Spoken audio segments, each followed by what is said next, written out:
नमस्कार साथियों, स्वागत है आप सभी का अंकित इंस्पायर्स इंडिया पर। मैं हूं अंकित अवस्थी। पश्चिम एशिया के अंदर खाड़ी देशों के बीच छिड़ा यह है जंग, जिसमें अमेरिका इजराइल मिलकर ईरान के साथ आए दिन एक नया कीर्तिमान युद्ध का स्थापित कर रहे हैं। इस बीच में अल्टीमेटम का एक राउंड और आ गया है।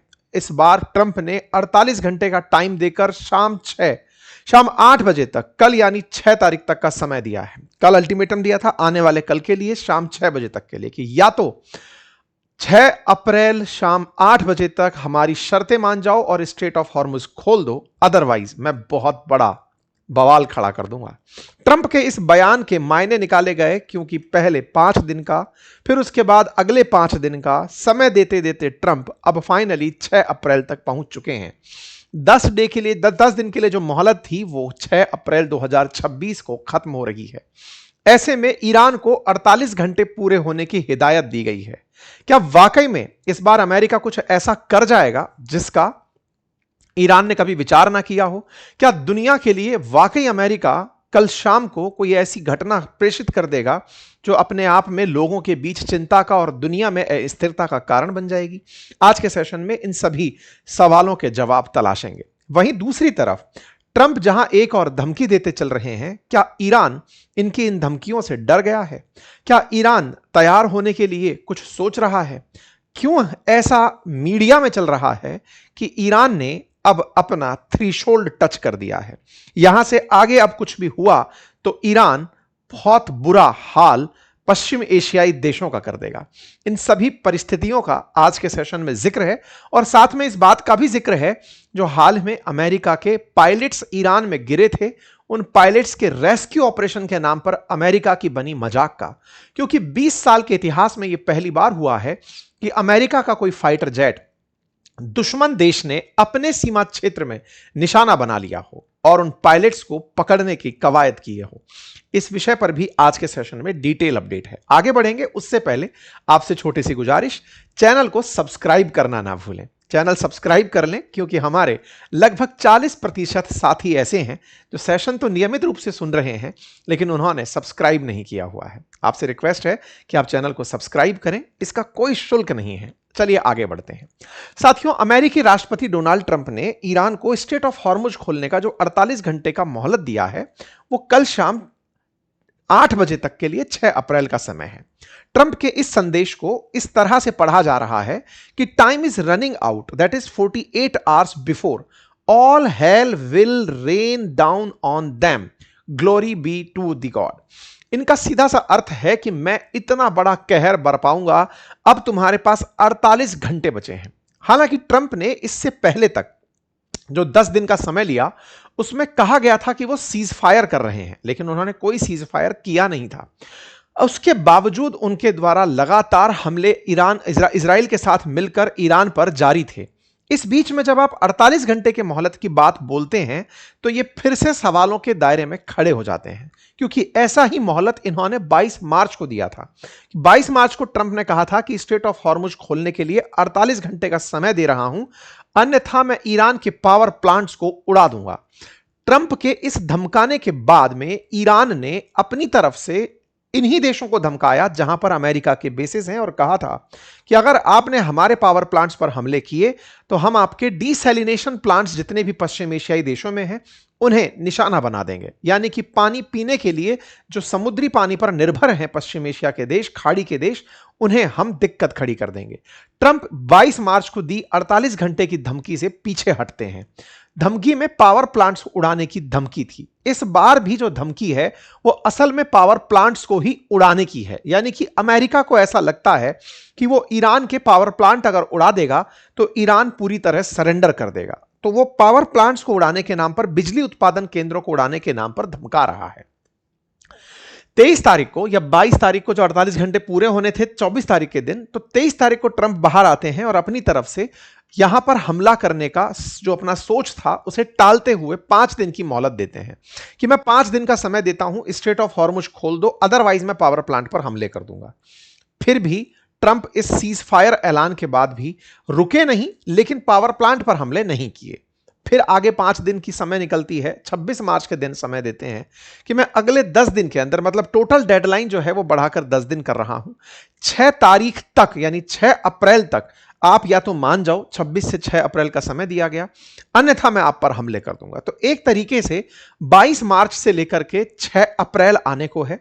और ऐसे में अमेरिका इन 15 दिनों में जो डिसाइड कर पाया है वो ये कि जब पावर प्लांट पर हम हमला करेंगे, उस समय पर जो काउंटर दिक्कत एडवर्सरीज क्रिएट होंगी, उनका शायद उन्होंने कोई ना कोई सिस्टमैटिक समाधान इतने दिनों में खोज लिया हो। जहां तक बात है पीने के पानी की, क्योंकि अचानक 48 घंटे के अंदर हमला हुआ होता तो संभवतया बहुत सी दिक्कतें अचानक में खड़ी हो जाती। हो सकता है अब रिजर्वायर्स बना लिए गए हो, जो भी है। ऐसे में यहां पर एक अल्टीमेटम जो दिया गया था, अब वो अल्टीमेटम खत्म हो रहा है। खत्म होने से एक रात पहले ही इन्होंने आज सुबह सुबह ये वीडियो डाला है। अब शायद आपको विजिबल ना हो, एक शहर के ऊपर बम धमाके हो रहे हैं। ट्रंप ने, हम जब सेशन बनाने आए उससे कुछ देर पहले ये वीडियो शेयर किया। इस वीडियो को अगर ध्यान से देखें तो बम धमाके हो रहे हैं और इसमें ट्रंप कह रहे हैं कि हम लोगों ने उनकी सेना के लीडर्स को टारगेट किया है। अर्थात ट्रंप जब 10 दिन के सीज फायर की बात कर रहे थे, सही मायने में वो 10 दिन का सीज फायर मान नहीं रहे थे, बस बोल रहे थे। तो मान क्या रहे थे? असल में ट्रंप 10 दिन के लिए भी जो समय दिए थे वो पावर प्लांट पर हमला ना करने का दिए थे, बाकी हमले उन्होंने बदस्तूर जारी रखे। इसी पूरे क्रम में एक ह्यूमिलिएशन अमेरिका के साथ जुड़ गया, एक शर्मिंदगी अमेरिका के साथ जुड़ गई। क्या जुड़ी? अमेरिकी फाइटर जेट्स। क्योंकि अमेरिका दुनिया के सामने दो बड़ी बातें डींगों के रूप में हाँकता है। पहला कि वो हवा क्षेत्र में यानी कि एयर स्पेस में सबसे पावरफुल देश है। दूसरा, वो सबसे बड़ी नेवल पावर है। ये वैसे फैक्चुअली करेक्ट भी है, क्योंकि अमेरिका पूरी दुनिया के ऊपर अपना जो वर्चस्व है वो अपनी सेनाओं के माध्यम से, अपनी एयर फोर्सेस और नेवी के माध्यम से ही बनाता है। अगर आप ईरान युद्ध को अगर डिकोड करने निकले तो पाएंगे कि ईरान पर हुए हमले भी गल्फ के अंदर, खाड़ी के अंदर जो अब्राहम इन्होंने खड़ा किया था, अब्राहम लिंकन या गैराल आर फोर्ड, वो नेवी के ही वॉरशिप कैरियर थे, वहां से हमला किया गया था। तो नेवी के एयरफोर्स वाले विमान या कहिए नेवी के फाइटर जेट, क्योंकि अमेरिका के अंदर नेवी भी फाइटर जेट वो वाले ऑपरेट करती है जो उनकी एयरफोर्स करती है। इसीलिए अमेरिका नेवल फोर्सेस को बहुत ऊपर रखता है, मरीन कमांडोज को सबसे श्रेष्ठ कैटेगरी के अंदर रखता है, क्योंकि वो नेवी के साथ साथ एयरफोर्स का काम भी संभालते हैं। कुछ इस प्रकार की इनकी मतलब भूमिका है। ऐसे में अमेरिका के बीते 20 साल के इतिहास में, जिसमें अफगानिस्तान भी शामिल है, जिसमें अमेरिका के आसपास के जो देश हैं, इराक भी शामिल है, इनमें आज तक कभी ऐसा नहीं हुआ कि अमेरिका के किसी फाइटर जेट को, एयरक्राफ्ट को दुश्मन देश ने निशाना बनाया हो, क्योंकि ये हर बार एक उन्नत किस्म विकसित कर लेते हैं। जैसे F-35 कहा ही ये जाता है कि इसे दुश्मन ट्रैक भी नहीं कर सकता, उसमें स्टेल्थ टेक्नोलॉजी लगी है। ऐसा क्या होता है, क्यों नहीं ट्रैक कर सकता? असल में ट्रैक करने के लिए रडार का उपयोग किया जाता है, रेडियो डिटेक्शन एंड रेंजिंग, अर्थात जमीन के ऊपर से रेडियो वेव्स वैसे समझिए जैसे आप अपने जब टीवी का रिमोट चलाते हैं तो एक वेव निकलती है जिससे आपकी टीवी ऑन होती है, बिल्कुल ऐसे ही समझिए कि रडार लगा करके वहां से रेडियो वेव्स जो विजिबल नहीं है लेकिन उन्हें आसमान में छोड़ा जाता है, पूरे आसमान में उन वेव्स को छोड़कर रखा जाता है। उनमें अगर कोई भी डिस्टरबेंस आता है तो वो नीचे पता चल जाता है कि हाँ भाई कुछ इस तरह का कोई मूवमेंट हो रहा है। ऐसे में फाइटर जेट्स जो रेडियो वेव से नहीं पकड़े जाते, उनकी इस तकनीक को स्टेल्थ टेक्निक कहा जाता है। ये क्या करते हैं फाइटर जेट, क्योंकि रेडियो वेव्स टकराकर जब वापस आती है तो संदेश देती है कि दुश्मन की एंट्री हो गई है। लेकिन अमेरिका ने दो तरीके से स्टेल्थ विकसित किया। पहला, अपने फाइटर जेट्स को अल्ट्रा फास्ट बनाया, मतलब कि उनके अंदर जो स्पीड है वो हाइपर लेवल की डाल दी कि भाई आवाज से भी 2-2 गुना 3-3 गुना आवाज से इनकी गति से इनके जहाज उड़ते हैं। तो पहला, रेडियो वेव्स का जितनी देर में ट्रांजैक्शन होता है या फिर वो पता लगाता है उतनी देर में उसकी लोकेशन हल्की सी भी चेंज हो जाए तो वो सेफ मोड में एंट्री कर जाता है। दूसरा, रेडियो वेव्स लौट कर वापस आएंगी तो पकड़ में आएंगी। इन्होंने उन्हें एब्जॉर्ब करने की तकनीक विकसित कर ली है। इसीलिए अमेरिका कभी नहीं चाहता कि उसके फाइटर जेट्स पकड़े जाएं, क्योंकि लोग उसके फाइटर जेट्स के ऊपर से ही मसाला हटा हटाकर सीख लेंगे कि तकनीक क्या है जिसके माध्यम से रडार को रोकने की कैपेसिटी विकसित की है। इसीलिए जब भी कहीं F-35 क्रैश होता है तो अमेरिकी नेवी वहां पर धावा बोल देती है ढूंढने के लिए कि किसी दुश्मन के हाथ ना लग जाए, विशेष रूप से उस दुश्मन के हाथ ना लग जाए जो तकनीक जानता हो, सीखना जानता हो, रिवर्स इंजीनियरिंग जानता हो। ऐसे में ईरान ने क्या किया? ईरान ने अमेरिका के इस हेजिमोनी को, इस वर्चस्व को चुनौती दे दी। कैसे चुनौती दे दी? अमेरिका का एक और फाइटर जेट है जिसका नाम है F-15 fighter jet, attacking jet है वो। F-15 फाइटर जेट से वो ईरान में हमले करवा रहे थे। ईरान में हमलों के दौरान ईरान ने उस फाइटर जेट को अपने मिसाइल सिस्टम से नुकसान पहुंचा दिया, क्रैश कर दिया। रिपोर्ट ईरानी मीडिया की यह है कि उन्होंने 2 अमेरिकी फाइटर जेट्स मार गिराए। यह सत्य था कि फाइटर जेट गिरा है। कितना गिरा है यह अभी तक कंफर्म अमेरिका ने नहीं किया है। फाइटर जेट गिरा इसका पता कैसे चला? कि अमेरिका ने खुद माना कि उसके 2 पायलट लापता हैं। फाइटर जेट गिरा तो उसमें से इजेक्ट होकर के पायलट निकलकर ईरान की भूमि पर लैंड हो गए। अमेरिका ने अपने पायलट्स को बचाने के लिए हर संभव प्रयास किया। अब इस बात की गहराई को ऐसे समझिए, जब आपको याद होगा कि एक बार सर्जिकल स्ट्राइक के समय हमारे विंग कमांडर अभिनंदन जब पाकिस्तान के कब्जे में चले गए थे, पाकिस्तान का जो कब्जा क्षेत्र है उसमें जाकर के लैंड हुए थे, इजेक्ट होना पड़ा था, उनके फाइटर जेट को निशाना बनाया गया था। ऐसे में पाकिस्तानियों ने जब उन्हें पकड़ा तो भारत ने उन्हें बचाने के लिए हर संभव प्रयास किया था। हर संभव प्रयास से मतलब क्या है? मतलब यह है कि भारत ने पाकिस्तान को यह धमकी दे दी थी कि अगर आपने अभिनंदन को नहीं छोड़ा तो 48 घंटे में आपके अब तक के इतिहास का सबसे बड़ा हमला भारत आपके ऊपर करेगा। यह पाकिस्तान खुद कई बार इमरान खान के भी शासन में, शहबाज शरीफ के भी शासन में क्लेम कर चुका है कि अगर हम नहीं मानते तो बहुत बड़ी दिक्कत भारत की तरफ से हमें आने वाली थी। यह ओपन डॉक्यूमेंट है, सोशल मीडिया पे उपलब्ध है। इसका मतलब कोई भी देश अपने सबसे उच्च कोटि के पायलट्स और सैनिकों को सुरक्षित रखने का हर संभव प्रयास करता है। और जब अमेरिका का सर्वोच्च सप्रीमेसी इस बात पर दाव लगी हो, क्योंकि ट्रंप तो लगातार राफेल शिकार हो गए, उसका मखौल उड़ाते रहे, लेकिन F-35, F-15 अगर इनका निशाना बनता रहा तो यह अमेरिका की इमेज पर एक बहुत बड़ा डेंट होगा।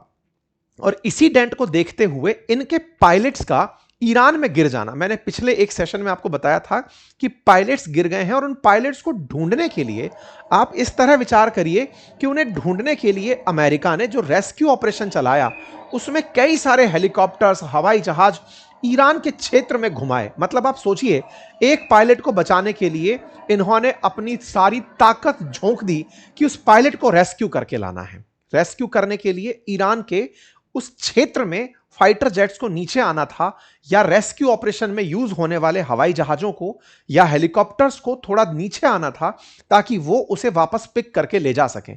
पायलट अपनी लोकेशन बता पाएं, इसकी उन्हें ट्रेनिंग दी जाती है। उनके पास ऐसी डिवाइसेस होती हैं। मैं एक और सेशन करूंगा कि ये रेस्क्यू कैसे करते हैं, और अभी उसके बारे में अतिरिक्त सेशन आपको थोड़ी देर में मिल जाएगा, उसके ऊपर डिटेलिंग ज्यादा हो जाएगी, अन्यथा उसमें इनको पूरी ट्रेनिंग दी जाती है। तो ये रेस्क्यू करने आते हैं, लेकिन इसी बीच में ईरान को जब ये पता चलता है कि हमारे किसी इंटीरियर क्षेत्र में अमेरिकी पायलट्स आकर गिरे हैं, तो वो लोग इनाम घोषित कर देते हैं कि अगर कोई भी पायलट को पकड़कर लाया तो उसे इनाम मिलेगी। ईरान के अंदर इस तरह का माहौल बनता है कि कई की तो मतलब जो खिलाड़ी हैं वो कहते हैं हम अपने मेडल दे देंगे अगर कोई पकड़ करके ले आया तो। मतलब उस फाइटर जेट को पकड़ने के लिए ईरान में होड़ मच जाती है। हालत ये होते हैं कि कल अमेरिका के व्हाइट हाउस से कोई भी बाहर प्रेस मीटिंग के लिए नहीं निकलता है, प्रेस ब्रीफिंग के लिए कोई सामने नहीं आता, पूरी तरह सन्नाटा रहता है। अमेरिका के इतिहास में इतना बड़ा नुकसान अब तक पहली बार हुआ था, जब उसके यूनिट कॉस्ट के हिसाब से F-35, F-15, A-10, E-3G, Sentry, अवाक, KC टैंकर्स जो की संख्या में एक डेस्ट्रॉयड, एक क्रैश हुआ और 5 डैमेज हुए, MQ-9 रीपर हेलीकॉप्टर, इतना सारा नुकसान उसको हुआ हो और उस नुकसान में दुश्मन के देश के अंदर नुकसान हुआ हो। बाकायदा ईरान ने RT के हवाले से तस्वीरें दी कि कैसे इन्होंने इनके हेलीकॉप्टर्स को निशाना बनाया। इंटरेस्टिंग है कि जब यह सारा काम हो रहा था, क्योंकि अमेरिका अपनी हेजिमनी फिल्मों के माध्यम से भी स्थापित करता है, जब अमेरिका दिखाता है कि हमारे फाइटर जेट्स को कोई पकड़ नहीं सकता, तो ईरानियंस ने इनके खूब मजे लिए कि देखो तुम्हारे इस तरह से जहाज गिरते हैं। एक बड़ा ही रोचक तथ्य बाहर निकल कर आया, ईरान वालों ने इनके फाइटर जेट्स को मारते हुए का भी वीडियो रिकॉर्ड किया। यह जो वीडियो है यह साफ तौर पर थर्मल इमेजिंग से दिखाई देता है, अर्थात इसे किसी कैमरे से शूट किया हुआ नहीं है, मतलब कैमरा ही है लेकिन एक ऐसी किस्म का जो इतनी दूर पर इस हीट को ट्रैक करते हुए चल रहा है। अर्थात ऐसा लग रहा है कि इस कैमरे ने ही इस पूरे की पूरे फाइटर जेट को लॉक कर लिया था। अब लोग डिकोड ये करने लग रहे हैं कि अमेरिका के इस सिस्टम में भेद किसने मार दिया, यानी कि कौन ऐसी तकनीक विकसित कर गया जो अब तक नहीं कर पाए थे। दावे किए गए कि ये जो तस्वीरें हैं जिसमें फाइटर जेट को निशाना बनाया गया, ये ईरान की होम ग्रोन टेक्निक है, जिसमें उन्होंने रडार का बाईपास निकाल लिया। रडार का बाईपास क्या है? इन्होंने इंफ्रारेड रेडिएशंस का उपयोग किया, और दूसरा इन्होंने हीट सेंसेशंस पर काम किया कि अगर कहीं से हीट आ रही है तो उस हीट को निशाना बनाया जाए, और उसे निशाना बनाकर फाइटर जेट को निशाना बनाया गया। अर्थात अमेरिका ने बकायदा, यहां पर यह तस्वीर शायद आपको ना दिखे, रात को भी रेस्क्यू ऑपरेशन चलाए, हेलीकॉप्टर्स उतारे। ईरान क्या कर रहा था? ईरान ने अपनी तरफ से लोग रवाना कर दिए। लोग खुद, आप देख रहे हैं ये जो जाम लगा हुआ है, आरटी ने इसे कवर इस तरह से किया है कि वो जो पायलट गिरा है उसे ढूंढने के लिए ईरान के लोगों में इतना जज्बा था कि हम उसे ढूंढ कर लाएंगे और उसे अपने पास बंधक बना लेंगे। इंटरेस्टिंग फैक्ट यह है कि अमेरिका उन 2 खोए हुए पायलट्स में से एक पायलट को बचाने में कामयाब भी हो गया। दूसरा पायलट आज सुबह तक उसके बारे में कंफर्मेशन नहीं था। केवल एक मीडिया कवरेज उसके बारे में यह आई थी कि उस पायलट को बचा लिया गया। अर्थात अमेरिका ईरान के अंदर से अपने पायलट्स को बचाकर ले गया। यह अब हलकों में चलना शुरू हो गया है। पायलट एक बच गया, यह तो कल तक कंफर्म हो गया था। दूसरे पायलट की तलाश जारी थी। आप सोचिए, रात को भी यह प्रक्रिया ना रुके, इन्होंने रात को इस तरह से अंधेरे में रोशनी के गोले दागे ताकि पायलट को ट्रैक किया जा सके। इन्हें सेंसर से यह सूचना तो मिल रही थी कि पायलट कहां है। बकायदा उस क्षेत्र में जा करके ईरान, अमेरिकी फोर्सेस उस पायलट को तलाशने जा रही थी। इसी बीच में अमेरिका के 2 हेलीकॉप्टर जो तलाशने निकले थे वो भी डैमेज हुए, और वो सेंटर पर आकर के, मतलब वहां पर तो नहीं गिरे लेकिन वहां पर बेस पर आकर डैमेज खाते में चला दिए गए। अर्थात अमेरिका ने अपने पायलट्स को बचाने के लिए हर संभव प्रयास किया, और वो प्रयास आज सुबह एक न्यूज से, हालांकि ये कंफर्म है या नहीं मैं नहीं क्लेम करता, किसी पत्रकार ने आज सुबह ही यह दावा किया है कि वो सेकंड पायलट को भी अमेरिकी फोर्सेस बचा लाई हैं। हालांकि मेन स्ट्रीम मीडिया में अभी यह खबर चलनी शुरू नहीं हुई है। ऐसे में ईरान के अंदर पायलट को बाहर निकालकर ले आने के लिए कल अमेरिका पूरी रात परेशान रहा, दिन परेशान रहा, और उस पूरी प्रक्रिया के दौरान यह तय हुआ कि अगर ये पायलट नहीं देते तो इनके ऊपर कहर बरपाया जाएगा। अब सवाल चलने लगे कि साहब बाकी तो सब सही है। अमेरिका में डिस्कशन होना शुरू हुआ कि अमेरिकी फाइटर जेट्स को कोई निशाना बना ही नहीं सकता था। दुनिया का कोई देश यह ताकत नहीं रखता कि वो इसके फाइटर जेट को निशाना बना ले। ईरान ये कैसे कर गया?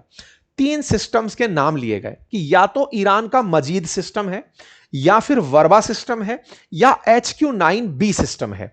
इन सिस्टम ने हो सकता है कि उसे टारगेट किया हो। अब एक एक करके जानते हैं ये मजीद सिस्टम क्या है। असल मायने में जो तस्वीरें आपने देखी वो तस्वीरें अंधेरे में इस तरह से दिख रही हैं कि ये कैमरे का कमाल नहीं है, किसी IR या फिर हीट सेंसेशन का कमाल है। अर्थात जो चलाई गई मिसाइलें हैं वो हीट को सेंस कर रही हैं कि कहां से हीट निकल रही है। आप कहेंगे हीट को तो पकड़ के वाकई में वार किया जा सकता है, ये तरीका तो सही है। क्या ये फाइटर जेट बनाने वाली कंपनियां नहीं जानती? जानती हैं। तो इसके वो 2 तरीके अपनाती हैं। पहला, जब फाइटर जेट चलता है तो अपने पीछे से जेट से जब गर्मी बाहर फेंकता है, आजकल उसको कूलिंग करके डाला जाता है। मतलब वो जब बाहर हीट फेंक रहा होता है तो उसके बाहर की तरफ वो कूलिंग सिस्टम लगाया जाता है ताकि वो गर्मी मिनिमम रूप से उसके पीछे दिखाई दे। यानी कि उसके बारे में ऑलरेडी फाइटर जेट्स में काम होता है। उसके बावजूद भी अगर हीट सेंस करके कोई मिसाइल आती है मारने, तो भी ये फ्लेयर्स फैलाने की तकनीक जानते हैं। अर्थात उतनी ही हीट ये आसपास के और जगह पर पैदा कर देते हैं ताकि वो मिसाइल लोकेशन भटक जाए। इसका मतलब ये हुआ कि ये जो हमला था ये केवल हीट सेंसर से नहीं, इसके साथ साथ IR सेंसर भी जोड़ा गया था। यानी कि रडार को कैप्चर किया गया होगा, इंफ्रारेड और हीट को मिलाकर यह तकनीक ने ब्लास्ट किया है। फिर नाम दिया गया कि यह तकनीक कौन सी है जो ईरान विकसित कर गया। असल में ईरान ने हाल ही में अपनी एक 8 किलोमीटर की रेंज तक मार करने वाली क्षमता विकसित की है जिसका नाम मजीद एयर डिफेंस सिस्टम है। ये जो माजिद एयर डिफेंस सिस्टम है ये 8 किलोमीटर की हाइट तक उड़ते हुए फाइटर जेट्स को मिसाइल से निशाना बना सकता है।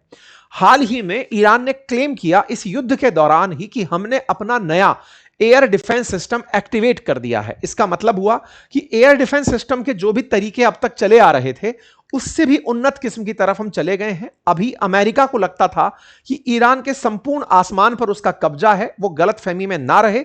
हमारा नया डिफेंस सिस्टम एक्टिवेट हो गया है और हम उससे टारगेट कर रहे हैं। अमेरिका के 4 नुकसान, हवाई जहाजों के नुकसान ईरान की स्काई में होना और 2 पायलट का गिरना इस बात का प्रमाण देता है। तो क्या माजिद काम कर गया?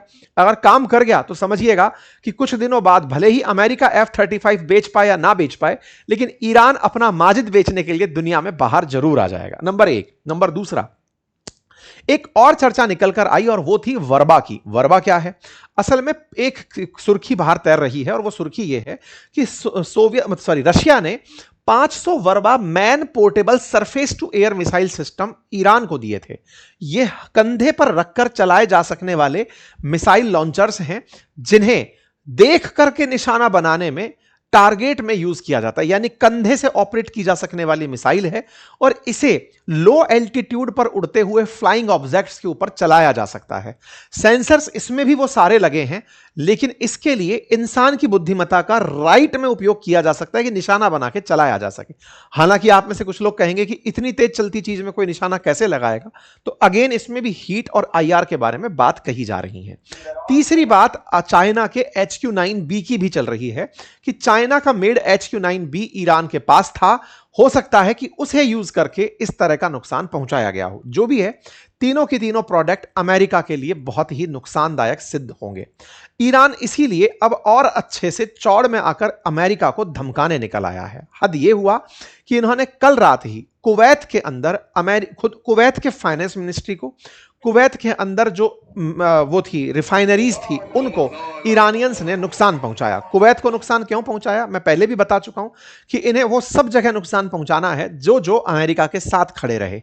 अमेरिका के साथ खड़े हुए इन पश्चिम एशियाई देशों को एक एक करके नुकसान पहुंचाया गया। नुकसान की तस्वीरें बाहर ना आ जाएं, इसीलिए अमेरिका ने आदेश दिया। क्या दिया?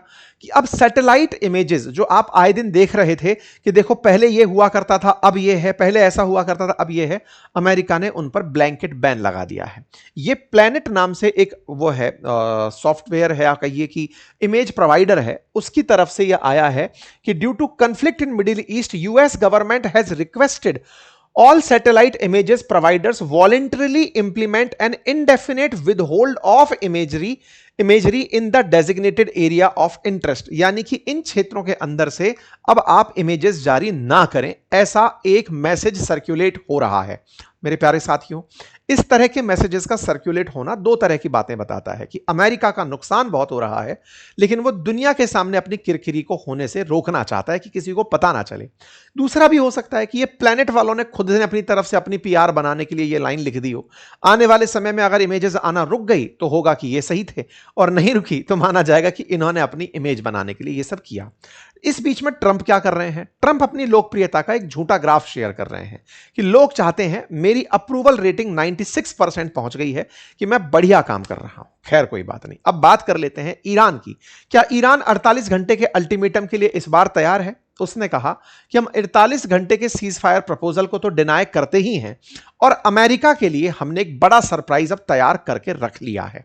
मतलब एक तरफ अगर आपको यह लगता है कि आप हम पर हमला करें 48 घंटे के अंदर पावर प्लांट्स पर, हमें आपका अल्टीमेटम तो स्वीकार नहीं है, साथ में आपके लिए एक सरप्राइज तैयार है कि आप हम पर जब हमला करेंगे आपको बढ़िया चुनौती दे दी जाएगी। ठीक है साहब, ये दूसरा संदेश रहा। इस बीच में एक और घटना ऐसी घटी जिससे पूरी दुनिया में चिंता व्यक्त हुई, और वो क्या था?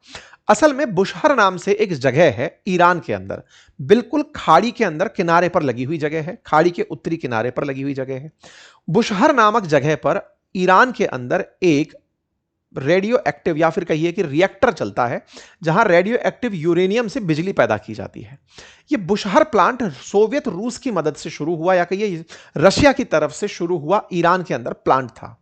बीते इस एक महीने में अमेरिका और इजराइल की सेना ने इस प्लांट को 4 बार निशाना बना लिया है। अगर रेडियो एक्टिव पदार्थ लीक होते हैं तो निश्चित ही ईरान का नुकसान होगा, यह तय है। लेकिन खाड़ी बहुत ज्यादा बड़ी नहीं है, वो निकली हुई रेडिएशंस पश्चिम एशिया के बहुत से देशों को प्रभावित करेगी, ऐसा अब निकल के आना शुरू हो गया है।